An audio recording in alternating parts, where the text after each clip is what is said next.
Les amis, bienvenue dans cette nouvelle vidéo. J'espère que vous allez bien et j'espère comme d'habitude vous saisissez toutes ces opportunités-là qui se présentent à vous. Alors, je suis juste à l'extrême droite là, si vous pouvez bien regarder. J'ai ma petite tête qui se présente là. Alors, c'est une nouvelle bourse d'études sur laquelle nous allons discuter ce soir, du moins dans cette vidéo-ci. Je suppose que vous me découvrez pour la première fois et si c'est le cas, n'hésitez pas surtout de vous abonner et d'activer la cloche de notification. Si vous êtes ancien abonné, lâchez juste un pouce j'aime. Sur ce, on se dit générique.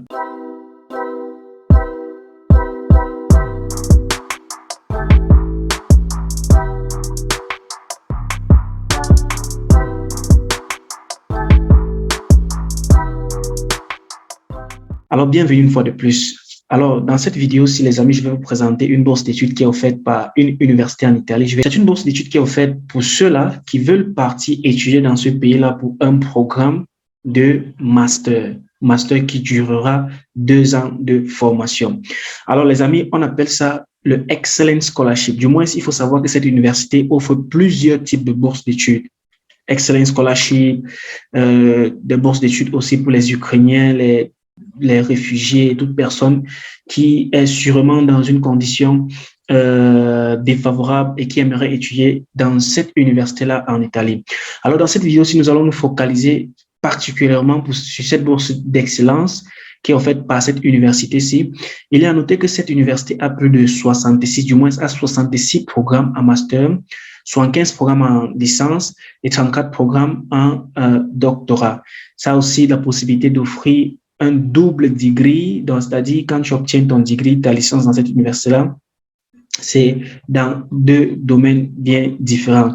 Alors, les amis, nous allons directement aller droit au but. Je vous conseillerais donc de rester jusqu'à la fin de cette vidéo parce que c'est très important, les explications qui seront données dans cette vidéo-ci. Je vais la diviser en 2 parties. Je vais faire d'abord une première partie. Et si à la fin de cette vidéo, si vous souhaiterez obtenir la deuxième partie, faites-moi juste signe en commentaire et je ferai une deuxième partie. Alors, les amis, pour la première partie, nous avons ce document. Je mettrai le lien dans la description de cette vidéo-ci pour vous donner l'occasion de pouvoir avoir accès à ce document-ci et aussi le site web sera en description de la vidéo.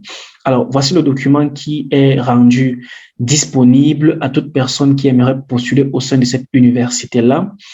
Alors, si on essaie de regarder, les amis, nous allons commencer par lire, c'est en langue anglaise, donc je vais essayer de lire cela et traduire cela pour vous, pour que vous puissiez du moins comprendre de quoi il s'agit dans cette bourse d'études-ci, du moins pour cette bourse d'études-ci.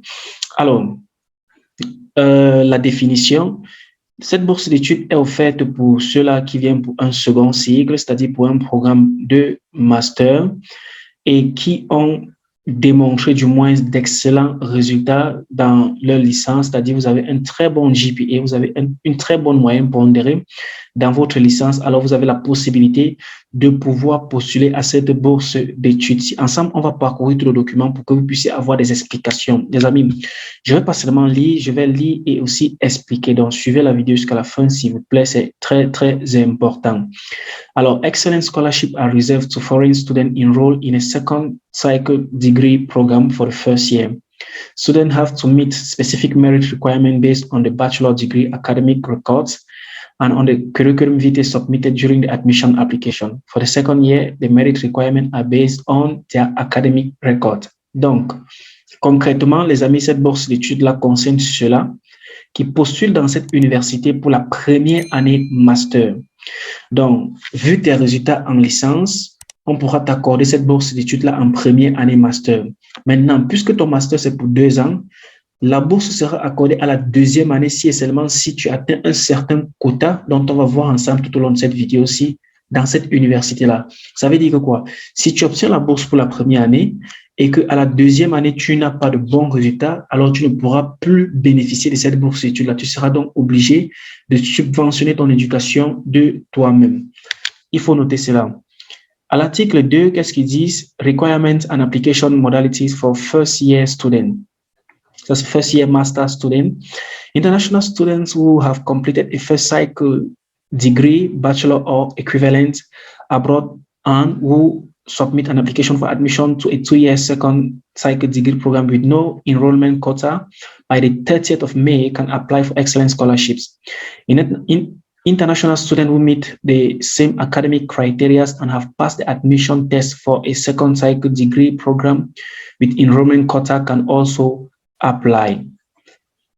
A number of scholarships are reserved for candidates who have completed their upper school study abroad and passed the admission test to a single cycle degree program in medicine, surgery, taught in English, International Medical School.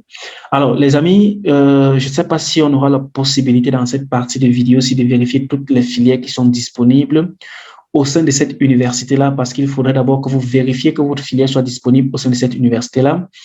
On va essayer d'entrer dans le site web de l'université en question. Voici le site web. Regardons la partie filière disponible en master graduate. Prenons les graduates filières disponibles. Essayons de voir master degree programme. Essayons de voir les filières disponibles pour le master degree. Donc, les amis, vous avez au total 68 filières qui sont disponibles. Administration publique, agriculture, analyse, planning, archéologie, biologie, intelligence artificielle, biosciences, bioinformatique, biomédical, chimie, biotechnologie. Du moins, s'il y a plusieurs filières, je ne vais pas tous les lire. Il y a même informatique aussi, computer engineering, computer science, géophysique. Donc, assurez-vous que vous puissiez vérifier la filière disponible dans cette université en master pour pouvoir postuler tranquillement. Alors, les amis, qu'est-ce qu'ils disent? Ils disent que vous avez l'opportunité de pouvoir postuler selon les quotas dans cette université pour obtenir cette bourse d'études-ci. Et la première des choses pour postuler, les amis, c'est de faire d'abord une demande d'admission. Et maintenant, suite à la demande d'admission dans cette université-là, vous serez accordé une bourse d'études. Ça veut dire quoi? Si vous avez, par exemple, concrètement un GPA, c'est-à-dire une moyenne pondérée de 3,5 sur 4, de 3 sur 4, c'est-à-dire de 12, 13, 14 sur 20 en licence, ou bien quelle que soit votre notation de votre pays, vous avez au moins 70 à 14, 75, 80% sur 100, pardon, vous avez la possibilité de pouvoir postuler à cette bourse d'études. Même si vous avez 10, il faudrait que je rappelle cela. Même si vous avez 10, vous pouvez postuler à cette bourse d'études-ci. Mais alors, ils ont dit que c'est une bourse d'excellence. Donc, ça veut dire quoi? Vous ne pourriez pas du moins postuler avec 10 et avoir plus de chances que celui qui va postuler avec peut-être 12 ou 13. Il faut savoir aussi que le nombre de places est limité. On va voir cela ensemble, les amis. Alors, on va essayer de continuer. Ranking criteria. Ranking criteria, the evaluation committee of each master program will draw up a ranking list based on the sum of the score obtained by the assessment of applicants' academic records and curriculum vitae.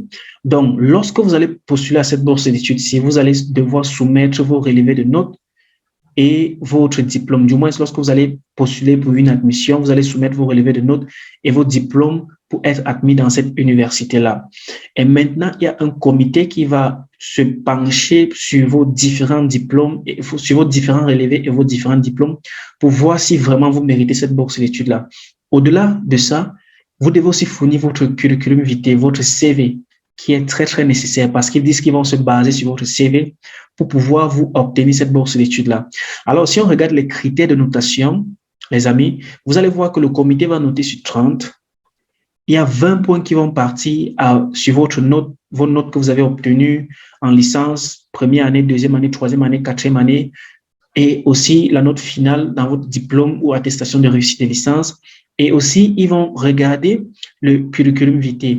Dans le curriculum vitae, qu'est-ce qu'ils vont regarder? Votre expérience de travail. Donc, pour ceux-là qui ont déjà fait du boulot quelque part, ayant déjà une licence et qui ont déjà une expérience de travail, mettez cela dans votre CV, les amis. Remplissez cela dans votre CV. Et mon conseil, c'est que vous fassiez un CV modèle Europass. Je pense que vous pourriez avoir cela sur Google. Faites un CV de modèle Europass pour pouvoir augmenter vos chances. Mettez tous les documents dont vous avez besoin, du moins, pour pouvoir augmenter votre candidature lors de votre demande d'admission et lors de votre étude, du moins, de candidature pour obtenir cette bourse d'études-là. On va continuer, les amis. Among applicants of equal merit, preference will be given to those with the best academic records. In the case of persisting equal merit, preference is given to the younger applicants. Candidates who after this phase of assessment are awarded a score less than 21 on 30 are not eligible. Alors, les amis, voici ce qu'il faut noter comme critère d'admission, du moins d'obtention de cette bourse d'études-là. Il dit que si deux candidats postulent avec une même note, si par exemple un candidat alpha et bêta postule avec une même note de 14 sur 20, alors la bourse sera accordée au plus jeune. Donc, le plus jeune pourra facilement obtenir cette bourse-là. Ça veut dire que plus vous êtes jeune, plus vous avez cette bourse-là. Et ils finissent par dire ceci: pour pouvoir être éligible à cette bourse d'études-là, vous devez avoir un point du moins, pas moins de 21 sur 30. Vous voyez, voici le système de notation qu'on a vu ici. Sur vos notations académiques, vous avez 20. Sur votre CV, vous avez 10. Donc, vous ne devez pas avoir moins de 21 sur 30 pour pouvoir être éligible. Voilà l'une des conditions qu'il vous demande. Il ne demande pas d'avoir un 14 sur 20 en licence ou un 13,5 sur 4 en licence. Non, il demande juste d'être éligible et de démontrer cela par votre note et par votre expérience de travail qui sera incluse dans votre CV. Alors, si on continue, a special examining committee appointed by the rectoral decree will draw up a general ranking based on individual ranking provided by each study program. Benefits are distributed proportionally, taking into account the number of admitted candidates to each master program. Donc, il y a un partage proportionnel selon les différents programmes disponibles. Alors, the general ranking will be approved by rectoral decree and will be published within 30th June of the university on the university portal on the page devoted for international students. Donc, les résultats seront disponibles à partir du 30 juin sur le portail universitaire, du moins en ligne dans la rubrique des étudiants internationaux. Je mettrai ce lien en description de la vidéo. Comme ça, vous allez pouvoir avoir accès au site pour pouvoir avoir aussi accès à la rubrique concernant les étudiants internationaux. Alors, les amis, on pain of forfeiture, eligible candidates must enroll online not later than the 31st July and must submit the document required for enrollment by the 30th September. Alors, lorsque vous avez obtenu la bourse d'études, le processus suivant sera de vous enregistrer en ligne, de finir votre enregistrement en ligne au plus tard le 31 juillet, c'est-à-dire vous aurez au moins un mois pour pouvoir finir votre enregistrement et soumettre les documents avant le 30 septembre. Donc, il faut noter cela, les amis. Ça, c'est pour ceux-là qui seront sélectionnés pour cette bourse d'études-là. Alors, parlons sur l'article 4 qui parle de scholarship payment. Comment est-ce que vous pourriez recevoir votre bourse d'études? It is que the scholarship will be paid in 2 installments amounting to the half of the scholarship value. Donc, ça va être payé en 2, comment dire, on appelle encore cela en français, comment, j'oublie juste le mot. En 2 tranches, merci. En 2 tranches, votre bourse d'études sera payée. The first installment will be paid once enrollment is completed and after the submission of all the required documents to the relevant offices. Sorry. For the second installment will be paid once the recipient has earned 30% of the credit required in the first year of the degree program study plan by 10th of August of the current academic year. Donc, les amis, lorsque vous avez fini votre enregistrement dans cette université-là, lorsque vous auriez déjà votre bourse d'études-là, vous pourriez avoir votre premier paiement, la première tranche de votre bourse d'études.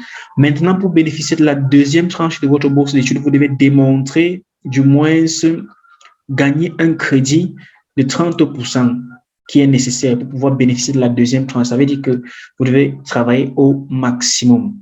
Full withdrawal of the scholarship, ça c'est pour ceux-là qui ne travailleront pas bien, ils se feront la bourse, ils se feront retirer cette bourse d'études-là. Partial withdrawal. Le partial withdrawal, c'est toujours in the event of the 30% of the credits specified in the first year of the degree program study plan will be earned by the 30th November of the academic year. To that of enrollment of the program, the student will keep the statute of. Alors, lorsque les amis, vous allez bien performer dans cette université-là, vous pourriez toujours obtenir votre bourse d'études-là. Si vos résultats ne sont pas palpables, si vos résultats ne sont pas corrects, si vous n'avez pas une bonne note parce que ça, c'est une bourse d'excellence, une bourse de mérite. Si vous n'avez pas une bonne note, vous ne pourriez pas facilement obtenir cette bourse d'études-là. Du moins, vous pourriez vous voir retirer cette bourse d'études-là. Même le renouvellement de la bourse d'études demande que vous ayez des bonnes notes, les amis, pour ce programme-là. Alors, cette bourse d'études-là vous donne aussi la possibilité de participer à des programmes Erasmus, qui sont des programmes d'échange avec des universités de par l'Italie et de par l'Europe et de par le monde. Vous avez cette possibilité-là de pouvoir faire ces programmes d'échange-là. Les amis, c'était tout pour la première partie explicative de cette vidéo-ci.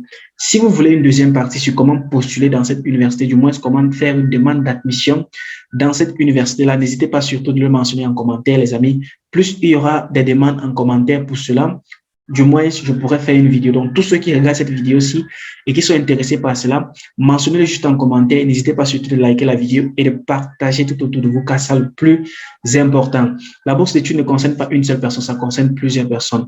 Pour finir cette vidéo-ci, j'aimerais dire que la bourse d'études est limitée, les amis. Elle a 155 places, dont 100 places pour un domaine spécifique et 55 places partielle. Donc, assurez-vous que vous puissiez bien candidater à cette bourse d'études, si du moins avoir les documents nécessaires pour pouvoir candidater. Sur ce, on se dit à la prochaine vidéo. Portez-vous excellemment très bien. Ciao.